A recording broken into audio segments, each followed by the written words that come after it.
Rapaz, eu tenho certeza que em algum momento da partida eu morri por dentro. Mas aqui é Brasil. Fala, meus jogadores, Enzo Abadio na área. E hoje vamos falar de Brasil e Japão, um jogo sufocante. O jogo para testar o nosso coração, para testar a força do nosso coração. Mas brasileiro sofre, mas a gente sempre passa por cima de todo mundo. Aqui é Brasil, tem que respeitar essas 5 estrelas. O Brasil toma um gol no primeiro tempo, jogando muito mal a primeira partida, mas vira no último minuto. Que partida sufocante, eu tenho certeza que em algum momento da partida eu morri por dentro e só meu coração tava batendo mesmo. Hoje a gente vai falar de tudo que aconteceu nesse jogo, gente. Eu tô tremendo ainda, eu tô tentando assimilar, eu tô em choque, porque, meu Deus do céu, acho que eu nunca sofri tanto na minha vida. Mas a gente vai falar de tudo que aconteceu nesse jogo, uma virada insana da seleção brasileira, mas em termos mais analíticos, vamos falar do que foi esse jogo que a seleção brasileira vira contra o Japão e está classificada para as oitavas de final. Mas antes disso, já deixa o like, se inscreve, ativa o sininho, compartilha com todos os amigos da sua família, porque aqui eles vão ficar por dentro de tudo, do nosso sofrimento pela seleção brasileira e por todas as outras seleções da Copa do Mundo. Então é isso, e bora começar. Para essa partida, a gente esperava um jogo que já fosse difícil. Pela seleção japonesa ser uma seleção muito rápida, que joga muito bem na base do contra-ataque. E como a gente já esperava, eles já começam o jogo entregando a bola para o Brasil. Mas antes da bola rolar, os 11 iniciais de Carlo Ancelotti para esta grandiosíssima partida sufocante. Eu ainda tô tremendo aqui, que nem se fale. Mas ele vinha com Alisson no gol, na lateral direita Danilo, na esquerda Douglas Santos, dupla de zaga Gabriel Magalhães e Marquinhos, dupla de meio campo Casemiro e Bruno Guimarães, um pouco mais lá na frente Lucas Paquetá e o trio de ataque Vinícius Júnior, Ryan e Matheus Cunha. Pela primeira vez nesses 15 jogos no ciclo do Ancelotti, ele teve a oportunidade de repetir a sua escalação, pela primeira vez de repetir a escalação do jogo anterior, e é o que acontece porque no último jogo a gente tinha um Brasil muito confiante, mas que, como eu já vinha falando, esse era o primeiro teste mesmo do Brasil depois dessa subida que teve nessa Copa do Mundo. E o jogo sufocante. A bola começa, gente, a bola rola, na verdade, eu tô até me enrolando nas palavras, porque até agora, pelo amor de Deus, eu nem preparei para esse vídeo, só tô falando aqui o que vem na cabeça. Mas o Japão, gente, já começa entregando a bola pro Brasil, que era o que a gente esperava, e eles esperavam o Brasil errar, que era o que estava acontecendo muito, e jogar na base do contra-ataque. Na base do contra-ataque eles são letais. Fizeram muito isso, principalmente nesse ciclo pré-Copa do Mundo para eles. Então é um Japão muito rápido e que a gente, para conseguir bater de frente, exige velocidade, o que não estava acontecendo. Toquinho sem objetivo, o Romário mesmo falou isso, eu concordo, toquinho sem objetivo, mas primeiramente, antes disso, o Brasil tem sua primeira oportunidade num chute de Bruno Guimarães, e aí vai ser um golaço, né? Só que aí primeiro tem o Paquetá, morreu. Sim, eu morri, você morreu, o Paquetá também morreu. Só que aqui foi literalmente, tá? Porque a bolada que ele tomou na cara, pelo amor de Deus. Ele já ficou sem rumo depois que, meu Deus do céu. Depois disso, aos 13 minutos, o mesmo Bruno Guimarães, ele consegue um grande passe do Lucas Paquetá em profundidade. Ele vai cruzar, a bola passa dando uma curva linda. Só que aí a bola vai pra fora, passa muito perto, passa por todo mundo. E nesse momento, mal começou o jogo, eu também já tava nervoso. Mas mal sabia eu que eu ia morrer dentro desse jogo, ia ressuscitar de novo, ia ser teste de Deus no nosso coração, que pelo amor de Deus. Ainda bem que passou tudo isso, graças a Deus. E ainda bem que a gente não tá se correndo aqui por dentro, chorando. Que, de verdade, a gente não esperava por isso. Mas teve certos momentos do jogo que eu esperava. O Brasil vai ser eliminado mesmo. E a gente vai ter que assimilar tudo isso. Mas graças a Deus, brasileiro nunca desiste.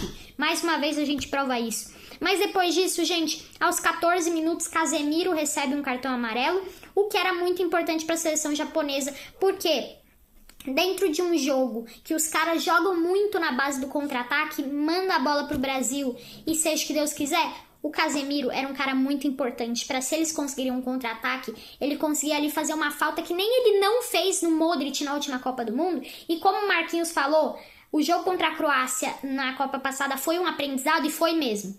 Só que aí foi cedo demais que o Casemiro deu aquele carrinho, né? Eu ainda penso, o Casemiro, por que não deu aquele carrinho no Modric, meu?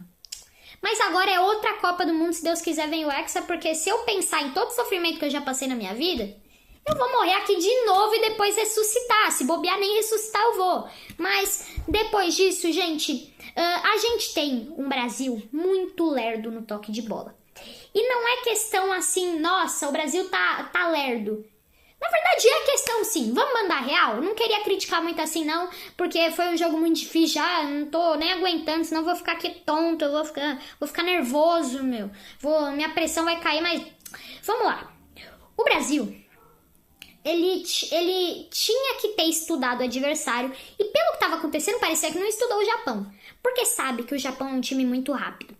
E o Brasil, desde o começo do jogo, fica toquinho pra lá, toquinho pra cá. O Gabriel Magalhães, o Casemiro e o Marquinhos estavam de sacanagem. Porque os caras, a gente tem que entender, no futebol moderno hoje, no futebol de hoje, o zagueiro não pode só saber desarmar, não pode só saber roubar a bola, não é só isso. A criação do jogo não vem só do meio campo, vem a partir da defesa. E esse a partir da defesa era um negócio que dava até desânimo, porque o Gabriel Magalhães olhava pro lado esquerdo, o Douglas Santos toda hora sozinho. Olhava pro lado esquerdo, pensava, será que eu toco lá? Aí volta. Aí se toca pro lado direito, que é o Danilo parece que foi programado, é um robô só pra fazer uma coisa. Domina, toca de volta atrás. E é uma lerdeza que foi continuando, que o Brasil não conseguia ser objetivo, não conseguia ser proativo. O Brasil, em todo esse tempo, a gente já tava vendo, porque o Brasil toda hora ficava segurando a bola e já dava pra ver que ia perder alguma hora e ia tomar. E foi o que aconteceu. Aos 29 minutos, o Danilo, no contra-ataque do contra-ataque ali, o Danilo perde a bola, e aí o Japão tem o contra-ataque do contra-ataque do contra-ataque. E aí, o Gabriel Magalhães, tudo bem que tinha que marcar um, tinha que marcar outro, a defesa estava toda desorganizada por esse contra-ataque que ninguém esperava, por essa falha do Danilo besta. E aí, não sei, a zaga do Brasil abre toda, dá espaço para os caras, e ainda o Gabriel Magalhães tira a visão do Alisson com aquele pezinho na frente, e acontece o gol do Japão. E nesse momento, se o Brasil tivesse sido eliminado, eu nem queria pensar nisso daqui, mas a gente tem que falar que o Brasil, em muitos momentos do jogo, estava prestes a ser eliminado. E pelo Japão, que me deixava mais triste, assim, com todo o respeito, pelo Japão. A gente ia chegar aqui e falar vexame. Vexame. E o Brasil não fazia por onde conseguir essa vitória. Não fazia por onde. Se o Brasil tivesse continuado assim no segundo tempo, porque no segundo tempo mudou a coisa, Ancelotti, pelo amor de Deus, muito obrigado. Mas tivesse continuado assim no segundo tempo, a gente estaria aqui, cheguei, sentei aqui, falei, vexame. Que Brasil é esse? Mas a gente ainda tá vivo, e graças a Deus. Deus nos deu uma segunda chance. Mas, gente, ainda tem muita coisa pra gente falar. Aos 29 minutos, com essa falha ali, o gol do Sano e o Danilo ali numa falha besta, a gente vai pro intervalo. E o Brasil, depois do gol do Japão, também foi a mesma coisa. É uma lerdeza no toque de bola. E aí, o Ancelotti resolve tirar o Paquetá e colocar o Endrick. Primeiramente, pensando na escalação inicial do Brasil, quem foi bem e quem foi mal no primeiro tempo? Primeiro, começando pelo Casemiro, que é um dos nossos capitães, pelo amor de Deus. E a gente via o Casemiro tocando a bola, errando uns negócios besta. Ele junto com a zaga do Brasil e os laterais, era a mesma coisa. Tocava, voltava. Não tinha opção, aí ninguém se movimentava. Era a mesma coisa de sempre. Numa lerdeza incrível, e você via a diferença. Quando o Japão pegava na bola, os caras já sabiam o que tinha que fazer. Os caras já iam pra posição deles ali certinho, já sabiam o que tinha que fazer. É um negócio rápido, achou a opção, já toca logo, não fica segurando. É uma falta de organização do Brasil que eu acho muito difícil, de verdade. É claro que a gente sempre fala, se Deus quiser a gente vai ganhar esse Hexa, mas é claro que vai ser muito difícil organizar isso daqui, porque Copa do Mundo tiro curto não tem tempo pra isso. Mas o Brasil, a gente percebe que o Japão é muito mais organizado que o Brasil. O Japão é outra coisa perto do Brasil em termos de organização. Eu acho que a única coisa que fez o Brasil ganhar hoje é a gente ter jogadores que possam decidir. O Vini hoje... Eu não vou falar do Vini agora. Mas no primeiro tempo não dá pra forçar muita barra no Vini. Quando chegava a bola nele, ele acertava ali, tocava. Mas não tinha espaço também, né? Mas primeiramente, falando do primeiro tempo, que é o assunto mais sério pra gente falar aqui... O Ryan, eu acho que... Não sei, o Ryan no primeiro tempo tava difícil, no segundo ele acorda. Eu acho que o Brasil todo, pra resumir, tava dormindo no primeiro tempo. E tava dormindo não no sentido, nossa, que não tava conseguindo fazer nada assim, é porque tava numa lerdeza mesmo, como eu já falei. E aí você vê a diferença do Japão, os caras é muito rápido, meu. Os caras é muito rápido. E não é possível que o Ancelotti não falou pro Brasil. Vocês têm que se ligar no jogo, porque o jogo vai ser muito difícil e os caras é muito rápido. E o Brasil joga mais lerdo do que nunca jogou. E eu acho que faltou um pouco de organização. Eu acho que um pouco não. Grande organização. Mas com isso, a gente vai pro intervalo. Sai Lucas Paquetá, que sente a coxa. Tomara que não seja nada grave. E entra Endrick. Eu queria muito nesse momento que fosse assim a nota. Sai Casemiro. Sai Paquetá. E sai Ryan. Esses três. Entra Fabinho, entra Danilo Santos, entra Luiz Henrique. O que o Ancelotti faz? E aqui o Ancelotti sabe mais de futebol do que eu. E no momento eu já tava puto com ele. Mas ele sabe mais de futebol do que a gente, graças a Deus, né? E aí ele faz um negócio muito questionável. Ele só tira o Paquetá porque o Paquetá estava sentindo. Se o Paquetá não tivesse sentido... E entra o Endrick. E aí o Endrick, nossa, por que você tá triste, hein? O Endrick é o cara decisivo e tudo mais. Então, mas ele é decisivo quando a bola chega lá na frente, né? Mas o Brasil, primeiramente, tinha que melhorar a saída de bola. Porque ficar nesse toquinho lerdo, a bola nunca chega pros atacantes. O Matheus Cunha não tocou nem 30 vezes na bola no primeiro tempo. O Vini muito menos. O Brasil jogando muito mais pelo lado direito. E eu não entendo isso. Sendo que no lado direito só tinha o Danilo ali aberto. E o Danilo é um robô programado só pra uma ação. Domina, toca pra trás. Domina, toca pra trás. Eu não sei qual que era a insistência do Brasil jogar só na direita. Se na esquerda tinha o Douglas Santos abrindo toda hora sozinho. E o Gabriel Magalhães, pelo amor de Deus, Gabriel Magalhães, tu é muito bom. O passe que você deu pro Casemiro hoje, que já já a gente vai chegar lá, foi magnífico. Pelo amor de Deus, meu, por que não toca pra esquerda? Parece que não tem confiança no Douglas Santos. E aí toda vez, Douglas Santos abrindo ali sozinho e o Vini a mesma coisa. Se tivesse tocado mais a bola no Vinícius Júnior nesse primeiro tempo, eu tenho certeza que a gente não teria tomado, a gente teria feito 2 gols nesse primeiro tempo, mas essa insistência de jogar do lado direito eu não entendo. Mas entre o Endrick, no momento parecia que não ia resolver muito, mas o Endrick ajuda a desafogar o jogo, porque é um cara que traz velocidade dinâmica no esquema de jogo, então o jogo já começa muito melhor pro Brasil. Aos 53 minutos, o Bruno Guimarães cabeceia uma bola ali num cruzamento do Danilo. O único cruzamento que o Danilo acertou no jogo foi esse. E quase que saiu o gol do Brasil. Uma defesaça do Suzuki na cabeçada do Bruno Guimarães. Se essa bola fosse um pouco mais pro canto, era indefensável. Mas o Suzuki faz uma grande defesa. E que partida fez o Suzuki hoje? Já já a gente vai falar, pode até ter chance que eu esqueça de falar do Suzuki no final do jogo. Porque é tanta coisa passando pela minha cabeça agora. Eu tô até meio desnorteado ainda, tom tremendo. Meu Deus do céu, tenho certeza que eu morri por dentro pelo menos uma vez ali ao longo da partida. Mas se der tempo, se eu lembrar, né, eu falo do Suzuki mais depois, que agora é uma parte importante do jogo, um crescimento do Brasil, uma evolução do Brasil dentro da partida que era muito importante. O Brasil começa a tem um jogo mais dinâmico, começa a tentar passes que quebram linhas de marcação e não se arriscando tanto.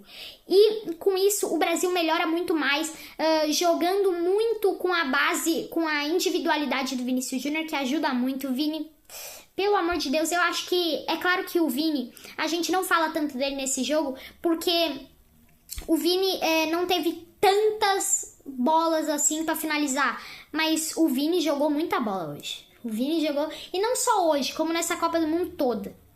Então, tipo, o negócio, né? O Vini recebe a bola pouco, mas quando recebe, pelo amor de Deus, Depois dessa cabeçada do Bruno Guimarães, aos 54 minutos, a gente tem um lance aí que eu acho que esse é um dos lances que eu morri por dentro, depois ressuscitei, não sei como, mas ressuscitei. Porque uma bola recebida ali, eu acho que o Matheus Cunha escora de cabeça ali pela linha de fundo, o Casemiro sozinho, ele dá o peixinho de cabeça, o Tomiyasu, o zagueiro dos caras, tira, o Suzuki não tava mais na bola, ele tira em cima da linha, uma bola toda cagada mesmo, ele tava assim, ó, só vendo, e a bola no susto pega, meu. Parecia que essa bola, ele já tava dando um desespero, porque parecia que era um jogo pra bola não entrar pro Brasil. Sabe aqueles dias que nada dá certo? Parecia que o dia de hoje era esse dia, meu. Eu pensei, não é possível que a gente vai ser eliminado pro Japão. Com todo respeito, não é possível. Quase aconteceu, mas ainda bem que não aconteceu. Vambora! Vamos continuar o vídeo. Depois disso, gente, aos 55 minutos acontece o respiro, o alívio. Aos 55 minutos, gol do Brasil, finalmente. Uma grande bola do Gabriel Magalhães que cruza. Eu acho uma bola ali, cruza pela primeira vez na sua vida, porque o Gabriel Magalhães não gosta de arriscar tanto assim, mas uma bola açucarada pro Casemiro, meio que na cara do gol ali, ele cabeceia, grande cabeceio do Casemiro para fazer o gol para a seleção brasileira. E o Casemiro que cabeceou no lance anterior, um minuto antes, que o Tomiyasu tira em cima da linha ali numa bobeira ali, quase que não tira, não consegue tirar. E ali, eu penso, meu, de verdade, e naquela hora eu pensei, se o Brasil continuar assim, é massacre. E de verdade, é atropelo. O Brasil tava muito melhor no segundo tempo. Só que, infelizmente, nada são flores, né? Em meio a tanto sofrimento, o que o mundo quer? Só toma mais sofrimento. Sofre mais. Ah, não, mas depois do gol do Casemiro vai ser um alívio. Não, sofre mais aqui, ó. Tem mais uma pitada aqui de sofrimento pra gente acabar, sabe? E esse sofrimento dura muito, né? Dura muito até os 90 mais acréscimo.